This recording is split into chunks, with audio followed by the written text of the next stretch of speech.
안녕하세요. Riding on the Korean wave.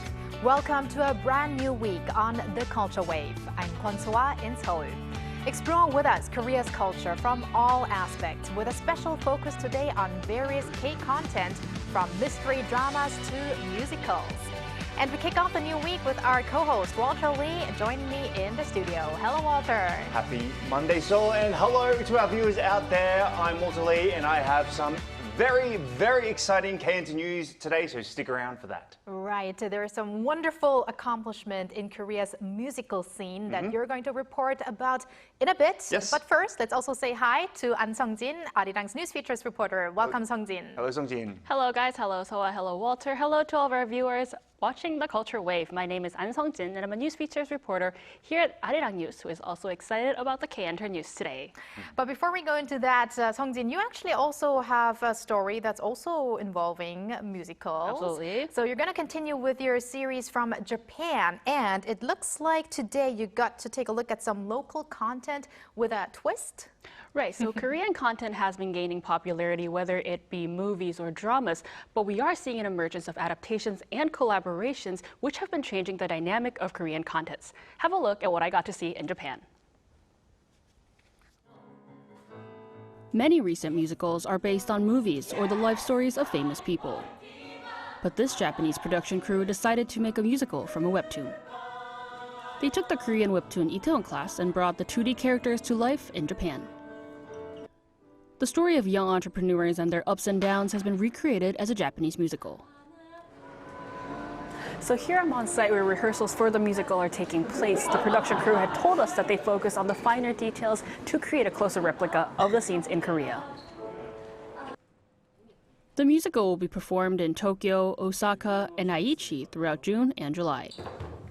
In the planning stage of the musical, because it was compressing a long webtoon series into a 2 or 3 hour long musical, the program director said she focused on the music, art, and visual aspects.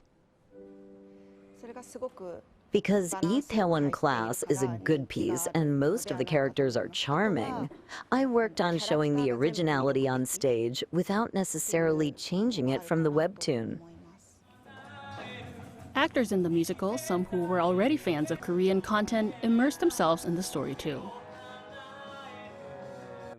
With the original webtoon being such a renowned hit across the world, I was honored to take part in the musical version of it.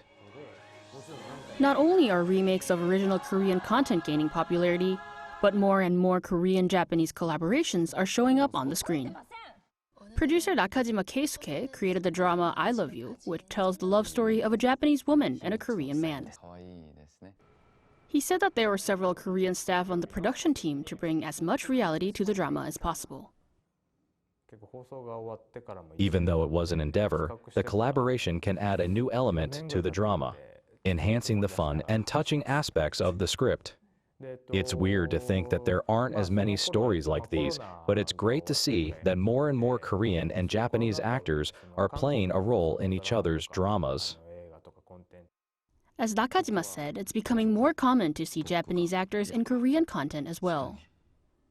Just like Nojima Naoto, who started in Seoul as a musical actor. The Japanese actor took a role in the musical and movie Hero, which delineates the story of An Jung-geun, who fought against Japan for Korean independence. For Nojima, this movie was a chance to better understand the history between the two countries. I thought an important part was knowing the characters not only through the lines, but also by studying more of the past. I went to the library to really understand the history, which not only made me realize I had parts I wanted to apologize for as a Japanese person, but it was also a chance to look back at myself. As such, Korean content is acting as a bridge between Korea and Japan. Over time, not only will this type of content become more prevalent, but it will captivate a wider audience. So Sung-jin, you got to talk with the production team of all those musicals and movies. So which one caught your attention the most? I mean, I have to say, to me personally, it was the adaptation of Itaewon Class.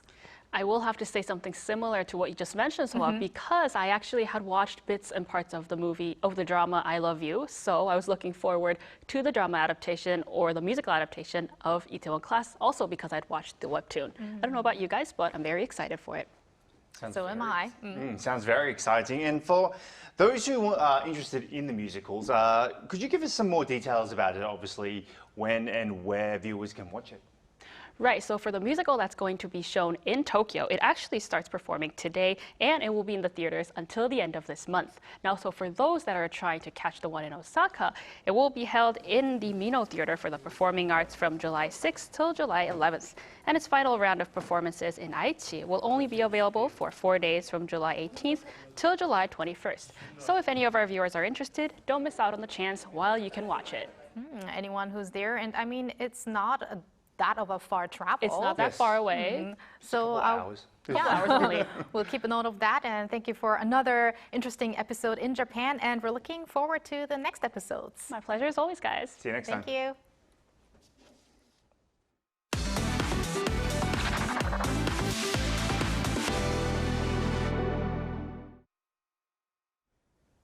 And now it's time for K-Enter News with Walter Lee. Walter, it's time to celebrate. Yes. We're going to talk about that K-musical that we were eager to report about on. Yes, we've talked about it before, and now it's great to talk about it even more now. Park Chun-hyo, also known as Hugh Park, and Will Aronson's K-musical Maybe Happy Ending, a love story between humanoid robots set in the near future, has won 6 out of the 10 Tony Awards that it was nominated for. It won awards for Best Musical, Best Direction of a Musical, Best Book of a Musical, Best Original Score, Best Scenic Design, and Darren Criss, who was best known for his role as Blaine Anderson in the American comedy drama television series Glee, won Best Leading Actor in a Musical. Now, for those who don't know, the Tony Awards is considered the most prestigious award ceremony when it comes to musical theatre. Now, Maybe Happy Ending has been wowing audiences since the show first premiered back in South Korea in 2016 and made its official Broadway debut last November at the Belasco Theatre in New York. Now, Maybe Happy Ending was nominated, as I said, in 10 categories in total. Others include like Best Costume Design.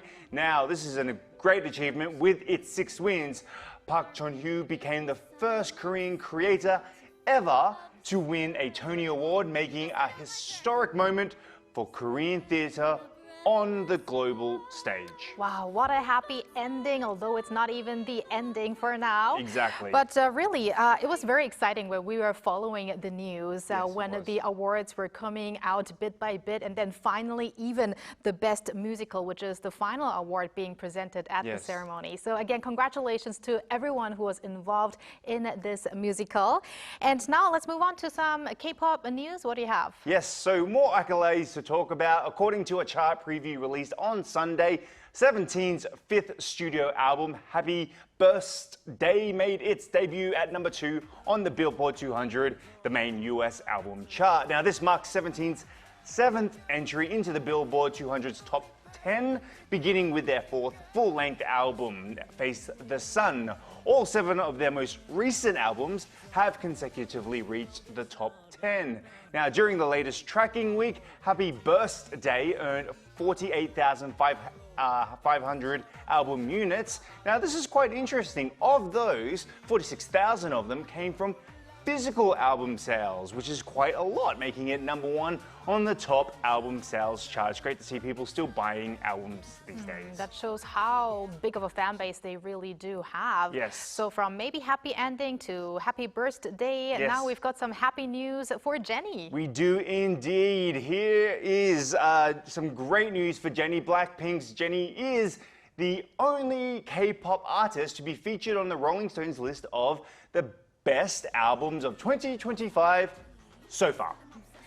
So with her first solo album, Ruby, in the list published last Thursday on Rolling Stone's official website, Ruby was included alongside high-profile albums like Lady Gaga's Mayhem. Now, the magazine praised Ruby for its fascinating reinterpretation of R&B-driven pop sound that defined the 2000s and the 2010s. Now, Jenny produced the album herself, which includes songs like Jenny, Mantra, Love Hangover, and Extra L. All bangers, I might say, all things that we reported on. So congratulations to Jenny for being such an influence in the K-pop industry. Influence indeed. I mean, there are so many K-pop albums out there, but it really just shows how big Jenny is out there. Yes. Well, thank you very much, Walter, for those updates, and stick around. Will do.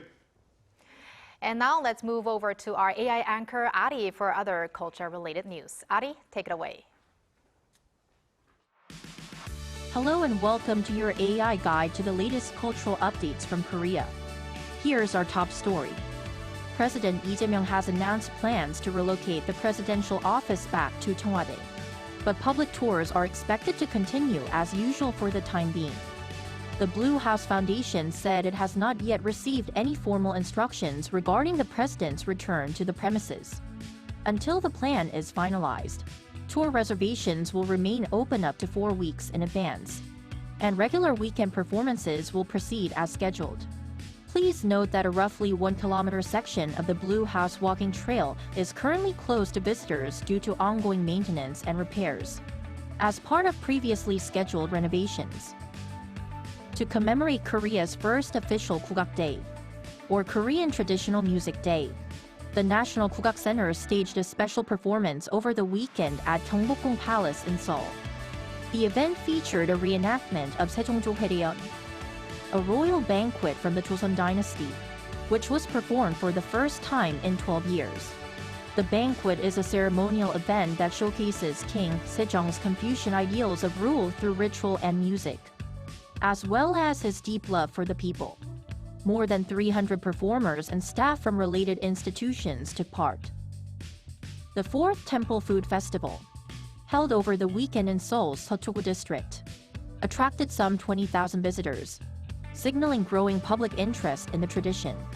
According to the Korean Buddhist Cultural Foundation, more than 15,000 people registered in advance, with 57% in their 20s and 30s, highlighting strong engagement from younger generations.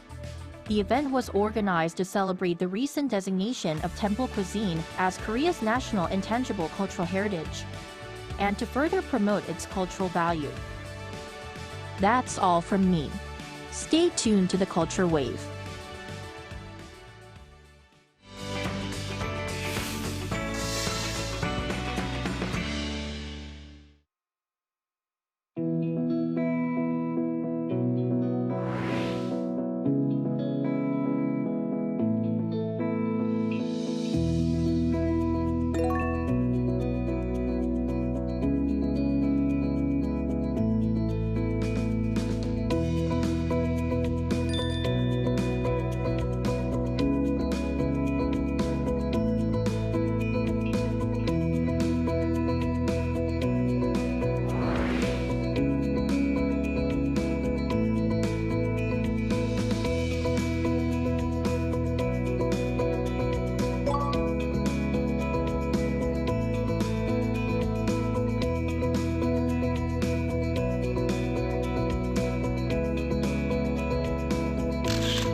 For today's culture issue, we want to analyze two Korean mystery series, 9 Puzzles and Dear Hongrang, that are currently the center of attention in the K-drama world.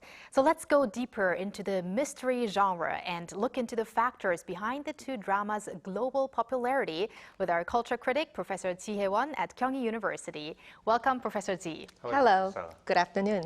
It is a really good afternoon. I mean, before we jump into today's topic, we have to mention this big achievement that actually Walter also reported in K-Enter regarding maybe happy ending. So what are your thoughts on this achievement, Professor Z? As you guys mentioned earlier, maybe happy ending, finally happy ending, which was developed and premiered in Seoul, in Korea, just got Tony Awards for the first time for 6 categories, including Best Musical, Best Original Score, and Best Book. Those are 3 big awards, actually. So as we've introduced the musical earlier in this program last year, Maybe Happy Ending premiered in Seoul in 2016 and has been revived multiple times. And finally, arrived on Broadway last year, November 2024. So besides Tony Awards, the musical already got the Drama Disc Awards and Drama League Awards for several categories. Especially for Park Chun-hyu, it was the very first achievement that Korean artist won the World Class Theater Awards. It is huge. It is huge. And I think, it's so amazing. It's not even been that long that Korean musicals are actually on Broadway. This is the first time. Right. And now we already have these awards. This is so historic. We're probably going to talk about this later on again. And also if that musical comes back to Korea domestically as well. So I'm really excited about this news. But now, Professor Z, we're going to jump into today's main topic. So 9 Puzzles. Let's start with this drama, with this mystery drama. It's become one of the most watched Disney Plus Korean series. So let's talk about this one first. 9 Puzzles tells a story of a detective Kim Han-sam, played by Son Seok-gu, and a criminal profiler, Yoon-ina, played by Kim Da-mi, who investigate the culprit behind a series of murders.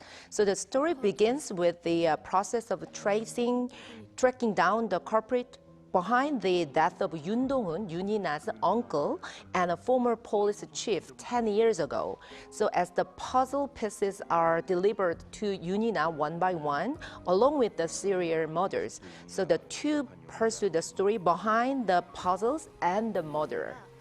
Sounds very like an intriguing story. And I also saw that this is actually the second ever most watched Korean series on Disney Plus after Moving, which was also huge. So let's see if it can actually beat Moving or not. Yes, so I think numbers don't lie when it comes to this, yes. I think the audiences are a little bit different. The Moving is to everyone, younger audiences and older audiences, but this drama is more like the ones who like the thriller or mystery dramas, so it's a little bit different audiences. It has a more specific targeted audience. I guess so, yeah. Okay. And as someone mentioned, obviously, it's extremely popular. But what do you think are the strongest factors of this drama itself? And is there anything about it that is maybe different from the previous Korean mystery dramas?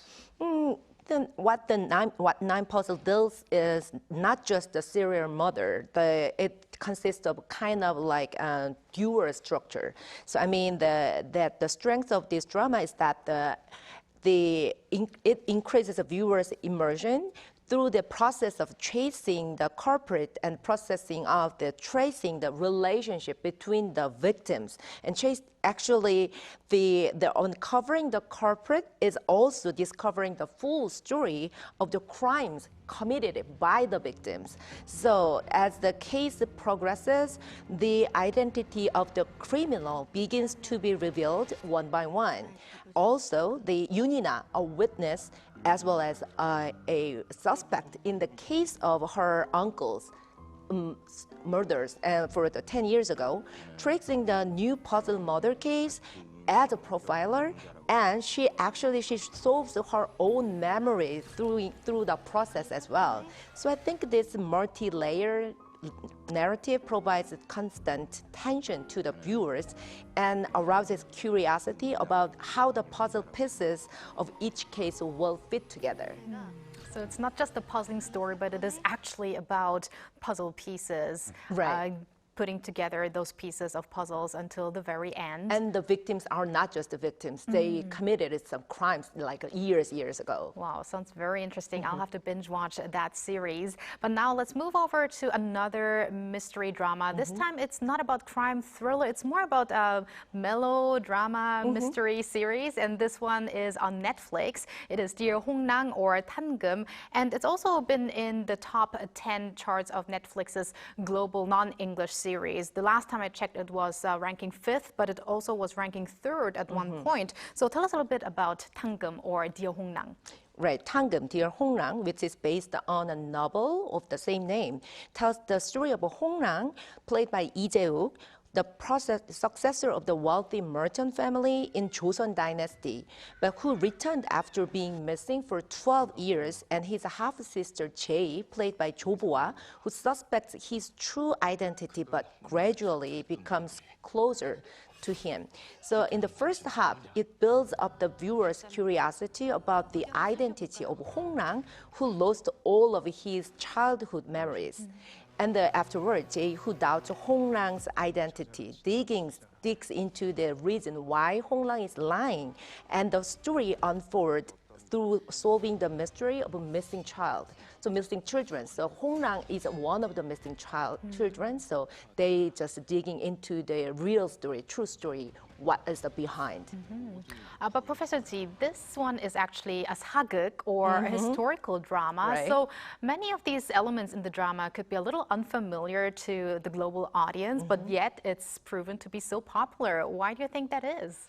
Right. The Dear Hongrang is set in historical drama, and its narrative is not necessarily requiring an understanding of Korean history or culture to follow.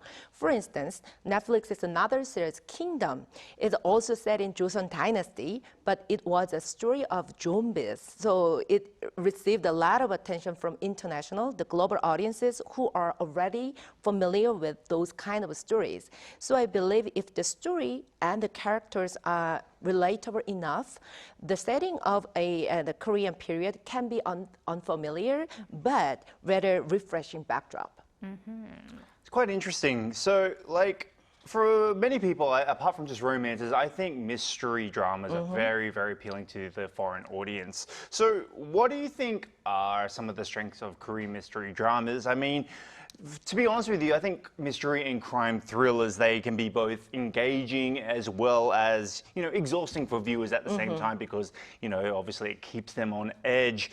What do you think is obviously the key to striking a balance between both those factors as well? Right. In the past few years, there has been a significant increase in mystery or crime dramas or films in Korea. So it is true that the process of chasing a cruel crime and the uncovering the culprit is often, repetitive and similar, so causing fatigue to the audiences.